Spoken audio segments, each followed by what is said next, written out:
안녕하세요. 오늘은 신명기의 앞부분, 신명기 1장부터 11장까지를 하겠습니다. 신명기에서 가장 유명한 부분인데요. 쇼마 이스라엘, 그 신명기 6장 4절부터 9절까지 읽으면서 시작하겠습니다. 성부와 성자와 성령의 이름으로 아멘. 이스라엘아 들어라. 주 우리 하느님은 한 분이신 주님이시다. 너희는 마음을 다하고 목숨을 다하고 힘을 다하여 주 너희 하느님을 사랑해야 한다. 오늘 내가 너희에게 명령하는 이 말을 마음에 새겨두어라. 너희는 집에 앉아 있을 때나 길을 갈 때나 누워 있을 때나 일어나 있을 때나 이 말을 너희 자녀에게 거듭 들려주고 일러주어라. 또한 이 말을 너희 손에 표징으로 묶고 이마에 표지로 붙여라. 그리고 너희 집 문설주와 대문에도 써놓아라. 시작할 때 제가 제일 유명한 구절이라고 했는데요. 들어라 이스라엘아로 시작한다는 그거가 더 많이 알려져 있는데 사실 중요한 건 그 듣는 내용이라고 하겠는데 가장 중요한 부분은 주 우리 하느님은 한 분이신 주님이시다. 이것입니다. 이 구절은 거의 외우셔야 되는 구절이에요. 주 우리 하느님은 한 분이신 주님이시다. 이게 왜 그렇게 중요하냐면 이번 주하고 다음 주 신명기를 할 때만이 아니고 그 다음에 넘어가면은 이제 여호수아기, 판관기, 사무엘기, 열왕기 이렇게 넘어가게 되는데 그때 가서 하겠지만 그 책들을 신명기계 역사서라고 하거든요. 신명기의 신학사상이 그대로 이어져서 가는 책들인데 거기서 제일 문제가 되는 것이 하느님이 한 분이시다. 하느님이 한 분이시다. 그게 문제가 될 건 없죠. 왜 문제가 되느냐? 그걸 충실하게 믿느냐 못 믿느냐. 이것이 이제 그러니까 지금 오늘 신명기를 할 때부터 시작해서 열왕기가 끝날 때까지 이 주제가 이제 계속 나올 것이기 때문에 신명기에서 제일 중요한 건 하느님이 한 분이시라는 믿음. 그것을 기억해 두시면 좋겠습니다. 계속 가면서 이제 이스라엘이 그 믿음에 충실했는가 안 충실했는가 이 이야기를 여호수아기, 판관기, 사무엘기, 열왕기를 거치면서 계속하게 될 것이거든요. 일단 먼저 그 시작이라고 볼 수 있는 신명기는 사실 좀 이중적인 위치에 있어요. 조금 전에 말씀드린 여호수아기, 판관기, 사무엘기, 열왕기까지 가는 이야기에 씨를 뿌리는 것이기도 하고요. 다른 한편으로는 모세오경을 마무리하는 책이고요. 지금 현재의 형태에서는 오경을 마무리하는 책이라는 것이 더 강한데요.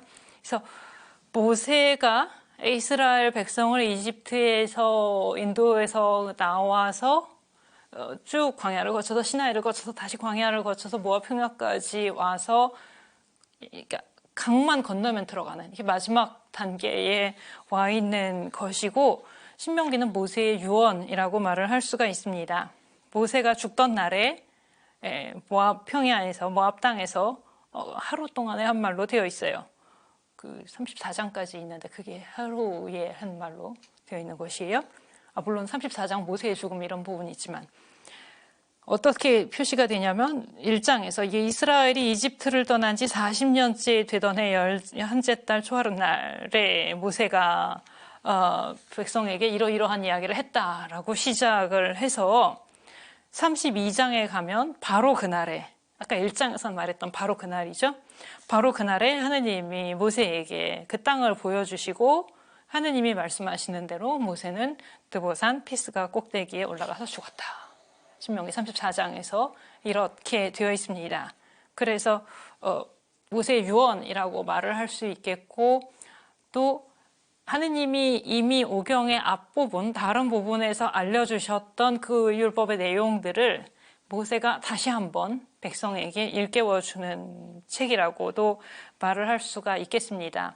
이제 모세라는 그 주인공, 인물을 중심으로 본다면 모세가 이스라엘을 이집트 땅에서 이끌고 나왔고요.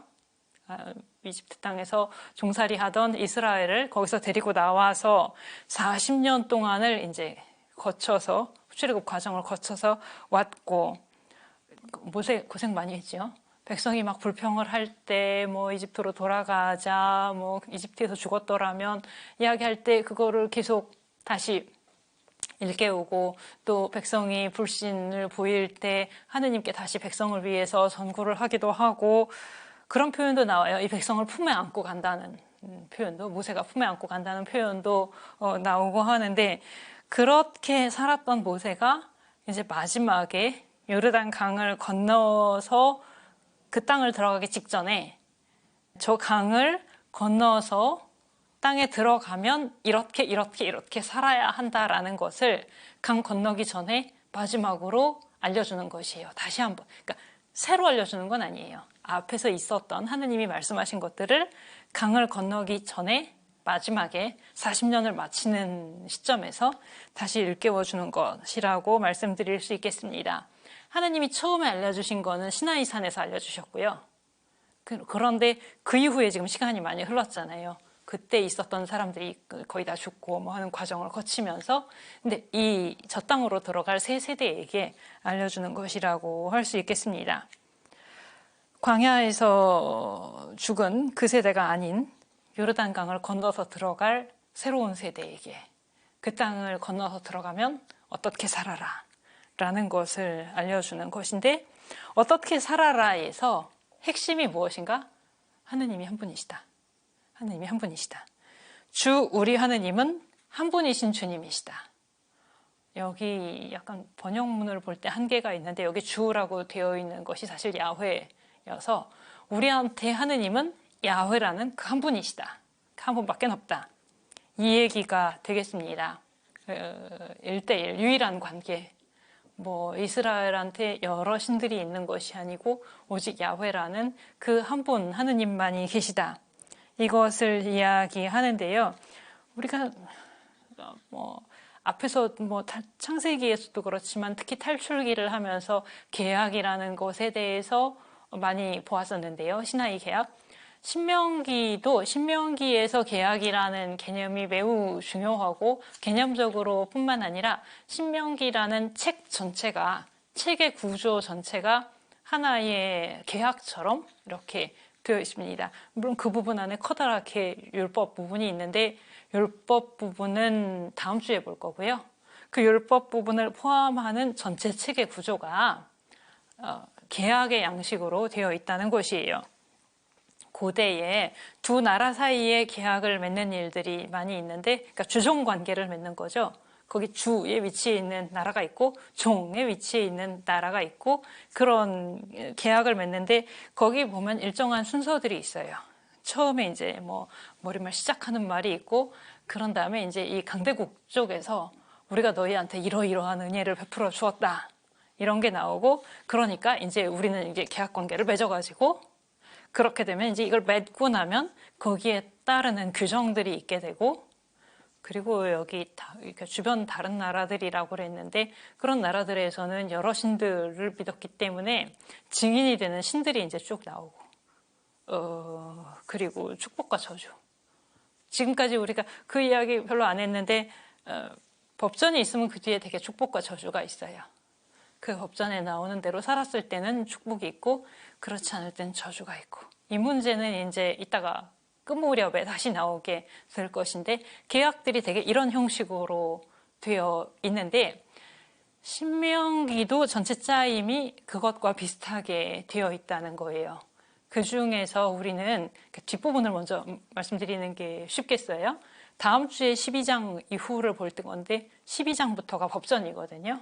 그 법전은 말하자면 계약 관계를 맺었을 때 지켜야 하는 개별 규정들, 여기에 해당한다고 말씀을 드릴 수가 있겠고, 오늘 볼 1장부터 11장은 그 개별 규정이 나오기 전에 있었던 거, 말하자면 아까 강대국 편에서 우리가 이렇게 너희한테 해줬으니 이제 이렇게 관계를 맺고, 그런 기본적인 내용, 이것이 이제 1장부터 11장에 나오게 되는 것이죠. 그래서 말하자면 이게 조금 표현이 좀 그렇긴 하지만, 두 나라 사이의 계약을 맺을 때 강대국에서 자기가 베풀어준 은혜라고 하면서 이제 말을 하는 것처럼, 신명기에서도 맨 앞부분은 모세가 하느님께서 이스라엘에게 해주셨던 일, 출애굽이죠. 그것을 이야기하는 것으로 시작을 합니다. 맨 처음 부분에서 그러니까 이집트 탈출하고 광야에 대한 얘기도 좀 나오고요.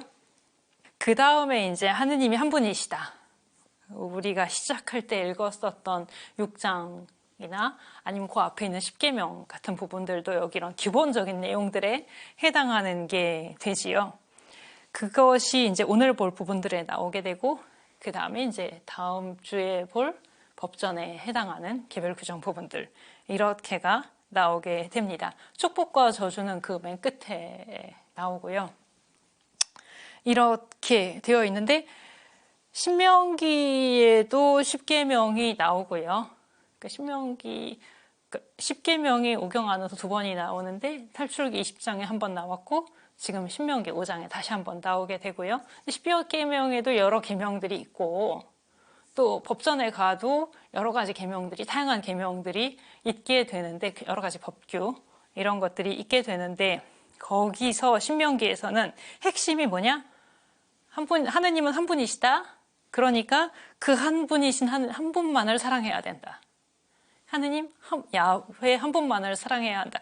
이럴 땐 야훼라고 하는 것이 사실 더 이해가 빨라요. 하느님은 일반 명사이기 때문에 이제 신명기에서 이야기하는 거는 하느님이 여러 하느님이 있는 것이 아니라 야훼라는 그 한 분이 이스라엘의 하느님이시다.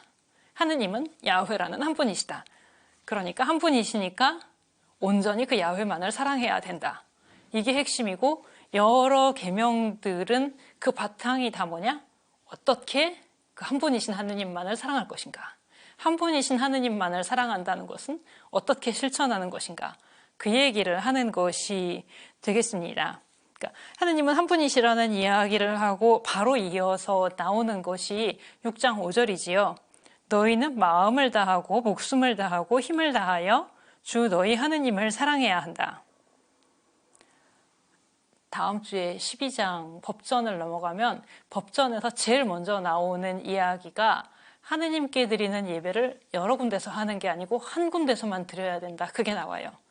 사실은 예루살렘이라는 구체적인 이름은 안 나와요. 그렇지만 예루살렘을 말하는 것이고, 한 군데에서만 이라고 이야기를 하는 것도 하느님의 유일성을 강조하기 위해서 그렇게 됩니다. 그러니까 여러 군데의 지방 성소가 있으면 좋을 것 같잖아요. 더군다나 이 고대의 교통도 불편하던 시대에 여러 군데의 지방 성소가 있으면 좋을 것 같은데, 신명기에서는 그걸 안 된다고 하는 이유가, 특히 고대 사람들의 생각 안에서 그 지역의 신, 그러니까 여기 성소가 있고 저기 성소가 있고 저기 성소가 있으면 여기서 섬기는 신하고 저기서 섬기는 신하고 저기서 섬기는 신하고가 다른 신이라고 생각하기가 쉬웠던 거예요. 그거 아니고 한 분이시다라는 것을 강조하기 위해서 신명기에서는 지방 성소를 허락하지 않고, 그러니까 예루살렘 한 곳에서만 예배를 바치게 했습니다. 지금 생각하면은 고대에 아까 제가 말씀드린 것처럼 교통도 불편하던 시대에 이거는 저는 매우 어려운 일이었을 거라고 생각을 하는데, 그런 어려움에도 감수하면서까지 한 곳만 이라고 말을 할 정도로 그만큼 신명기에서는 하느님이 한 분이시다라는 주제가 중요했다는 거예요. 다른 법전에서는 이 문제가 그렇게까지 크게 나오지는 않는데, 신명기에서 유독 하느님은 한 분이시다라는 것을 강조하면서 이런 특별한 법들이 이제 나오게 되는 것이죠. 근데 여기서 조금 어렵다기보다는 미묘한 문제가 있어요. 그게 무엇이냐면, 신명기에서 하느님이 한 분이시다라고 말을 할 때 이것은 성서의 훨씬 늦은 시기에 나오게 될 엄밀한 의미의 유일신 신앙하고는 차이가 있습니다. 이게 조금 쉽지 않은 부분이에요. 뭐냐면, 늦은 시기에 가면, 우리 거기까지 가려면 아직 멀었는데요. 나중에 유배 간 중간에 제2사야 그때쯤 가면 다른 신들은 없다라는 말이 나오게 됩니다. 다른 신은 없고 신이라는 것은 야훼 하나뿐인데, 신명기는 아직 그게 아니에요. 다른 신들이 있느냐 없느냐 하는 거에 신경을 안 씁니다. 그러니까 신명기에선 다른 신들이 있다고 생각했나? 그렇게 물어보시면 질문 자체가 신명기를 쓴 사람이 깜짝 놀랄 거예요. 저게 무슨 얘기지? 그럴 거예요. 그런 이론적인 문제나 다른 신들이 존재하는가 안 하는가 이런 문제를 별로 이렇게 주제화시켜서 생각을 하지를 않았고, 기본적으로 그런 거예요. 다른 민족들은 다른 신을 섬겨도 상관이 없어요. 그것에 대해서 뭐 다른 민족들을 다 개종시켜야 된다? 그런 생각은 안 나옵니다. 그럼 뭐냐? 이스라엘에게는 오직 야훼라는 한 분 하느님만 있어야 된다. 그분만을 섬겨야 된다라는 거예요. 말하자면 신들이 여러 신들이 있느냐 없느냐, 유일신이냐 다신론이냐 그런 문제보다도 중요한 건 갈림 없는 마음, 온전한 마음. 아까 그 마음을 다하고 목숨을 다하고 힘을 다하여라 그랬잖아요. 여기에 강조점이 들어가는 것이에요. 온전하게 이렇게 마음을 나눠주면 안 되는 거예요. 3대 7, 2대 8 그런 거 안 되고요. 그냥 100% 온전히 그 하느님만을 사랑해야 된다. 이것이 핵심이었던 것입니다. 말하자면은 1대1의 유일한 사랑, 부부관계와 같은 그런 표현들이 이제 신명기에 가까운 것들이 되는데요. 하느님이 이스라엘에게 당신만이 이스라엘의 유일한 사랑이 되기를 요구하시는, 이스라엘이 뭐라 그럴까요? 다른 데로 눈길을 주는 것을, 마음을 누군가한테 나눠주시는 것을 용납하지 않으시는 하느님. 이거 오늘만이 아니고 다음 주, 그 다음에 쭈루룩 11개 갈 때까지 계속 나올 문제예요. 하느님은 당신만이 이스라엘의 유일한 사랑이 되기를 요구하시고, 이스라엘이 다른 신들에게 눈길을 주는 것을, 다른 신들을 따라간다라는 표현을 예언자들이 많이 사용을 하지요. 다른 신들을 따라간다, 그런 말들을 하게 되는데, 그리고 나중에 뭐 여호수아기 판관기 이런 데서도 많이 나올 표현들인데요. 그것을 용납할 수 없는, 이게 핵심이 됩니다. 그래서 또 신명기나 그 계통의 책들에서 나오는 표현이 질투하시는 하느님이라는 표현이 나오는데, 성서에서 질투하시는 하느님이라는 표현이 여기저기 좀 몇 군데 나오는데 항상 그 첫째 계명과 관련됩니다. 하느님이 한 분뿐이시라는 것, 한 분이신 하느님만을 섬겨야 된다는 것. 그게 안 되고 마음이 나눠질 때 하느님께 이만큼, 그리고 하느님 아닌 다른 무엇에, 글쎄요, 요즘 세상에 우리 중에 누군가가 눈에 보이게 이렇게 우상을 만들어 놓고 별로 그런 일은 없잖아요. 그렇지만 우리 안에서도 마음이 이만큼이 있는데, 그냥 눈에 보이는 표현으로 하자면 마음이 이만큼이 있는데 그 중에 이만큼은 하느님을 드리고 이만큼은 다른 누구한테, 아니면 다른 무엇에게, 그게 안 된다는 거예요. 신명기에서는. 앞으로 쭉 신명기 계통의 책들, 그렇게 돼서 이렇게 마음이 나눠질 때 하느님이 이제 질투하신다, 이런 표현들이 나오게 됩니다. 이거 보면은 뭐라 그럴까요? 하느님이 글쎄 욕심이 많으시다? 좀 뭐 당신만 생각하시는 것 같은 그런 느낌을 받으실 수도 있을 것 같은데요. 그 질투하신다는 표현 때문에. 근데 신명기에서 그 유일한 사랑이 되기를 요구하시는 그 출발점은 뭐냐면, 먼저 하느님 편에서 이스라엘에게 다른 누구도 보여준 적이 없는 사랑을 보여주셨다. 그게 먼저예요. 전에 탈출기의 계약 이야기 할 때에도 아무것도 모르는 사람하고 계약을 맺는 거가 아니고, 전혀 알지 못하는 하느님이 계명을 주시는 게 아니고, 하느님이 먼저 당신이 어떤 분이신지를 보여주신다고 이야기를 했었는데, 신명기에서도 그 이야기를 합니다. 여러 신들이 있다고 쳐도 그 중에 어떤 신도 자기 백성에게 야훼 하느님이 이스라엘에게 보여주신 것 같은 사랑을 보여준 경우는 없었다. 이스라엘을 이집트 땅에서 해방시키셨고, 그리고 신명기 뒷부분에 가면 그 이야기도 나와요. 이스라엘이 광야를 거쳐올 때 그 이스라엘을 돌보고 이끄시는 것은 야훼 하느님이었지 다른 누가 그 곁에 있지 않았다. 그러니까 이스라엘이 지금까지 살아오고 해방이 되고 그 광야를 거쳐오고 여기까지 오고 그 모든 거를 다 야훼 하느님이 해주신 것이기 때문에, 그래서 이스라엘에게는 다른 신이 있을 수 없다는 거예요. 그래서 언제나 지금까지 벌써 여러 번을 보신 것 같은데, 하느님이 어떤 계명을 주시고 뭐를 명하실 때 먼저 하느님 편에서 은총을 베푸시고 하느님이 어떤 분이신지를 보여주시는 것이 늘 그거에 앞서 있다는 거, 여기서도 나타납니다. 그러면 하느님과 이스라엘 사이의 계약 관계인데, 하느님은 그렇게 유일하신 분, 백성이라고 하면 그 계약 상대인 이스라엘은 어떤 백성인가? 탈출기에서 많이 강조되는 것이 선택이라는 주제인데요. 신명기에서 주로 7장에 나옵니다. 하느님이 이스라엘 백성을 선택하셨다라는 것이에요. 하느님의 거룩한 백성, 당신 소유의 백성 이렇게 나타나는데, 근데 여러 민족들이 있는데 왜 그 이스라엘을 당신 백성으로 선택하셨는가? 이것도 7장에서 나오는데, 이스라엘이 뭐 어느 민족보다 수가 많아서 택하신 것이 아니다 라고 나옵니다. 오히려 너희는 뭐 숫자도 별 볼 일 없고 뭐 목이 뻣뻣한 백성이다. 이것도 신명기에 많이 나오는 표현인데요. 순종하지 못하는 백성. 그러니까 이게 아니라는 거예요. 여러 백성들이 있는데 저 백성이 가장 율법을 잘 지킬 것 같다. 그래서 뽑은 게 아니라는 거예요. 목이 뻣뻣한 백성. 별로 안 그럴 것 같은 백성인데도 그냥 뽑으셨다. 너희를 사랑하시오. 너희 조상들에게 하신 맹세를 지키려고. 그래서 택하셨다. 뭐냐면 선택의 근거가 인간 편에 있지 않다라는 거예요. 아까 좀 전에 여러 민족들이 있는데 보니까 저 백성이 가장 뭐 말도 잘 듣고 뭐 숫자도 많고 훌륭하고 그래서 뽑은, 그렇게 해서 뽑았다면 이스라엘 편에서 나는 내가 이러해서 내가 이만한 자격을 갖춰서 하느님이 여러 백성 중에 나를 뽑으셨다라고 말을 할 수가 있을 텐데 그게 아니라는 것이죠. 그럼 뭘까요? 선택에 아무런 이유가 없어요.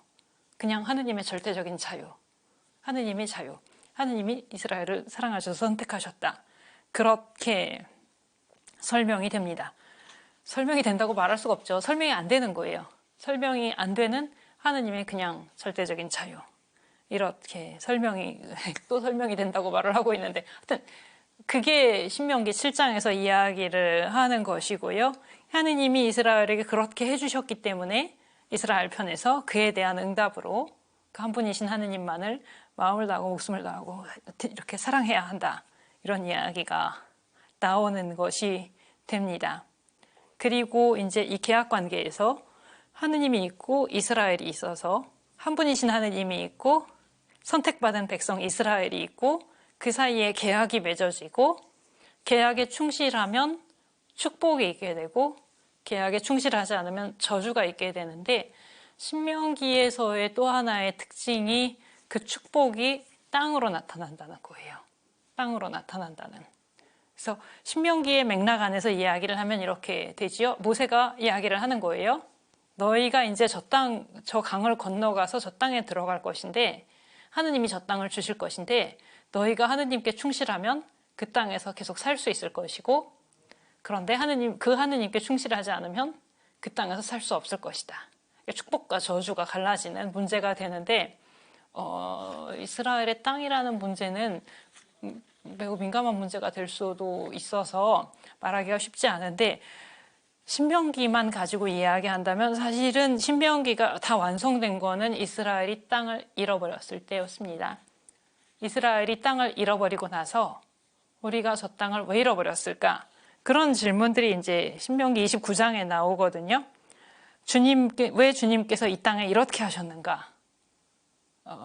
어떻게 돼서 그 땅에 있던 백성이 멸망을 하고 쫓겨가게 되었는가라고 했을 때 그 대답이, 그러니까 이스라엘이 멸망해서 바빌론의 유배까지 갔을 때 왜 이런 일이 일어났는가라고 했을 때 그 대답이 하느님이 땅을 주셨는데 이스라엘은 그 하느님께 충실하지 않았기 때문에, 그 하느님께 충실하지 않았고 다른 신들을 따라갔고 그랬기 때문에 그 땅을 잃어버렸다라고 설명을 했다는 거예요. 그러니까 다시 말하면 신명기에서 땅에 대해서 말을 하는 것은 사실은 이스라엘이 땅을 잃어버린 다음에 그 땅에 대해서 성찰을 하면서 나오게 된 결과였다.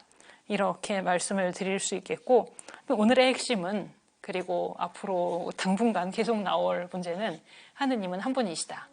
그것이 다른 신들이 있느냐 없느냐라는 문제가 아니라 이스라엘에게 모든 것을 베풀어 주시고 이스라엘을 지금까지 살게 하신 것이 하느님이시기 때문에 갈림없는 마음으로 그 하느님만을 온전히 사랑하기를 요구하신다.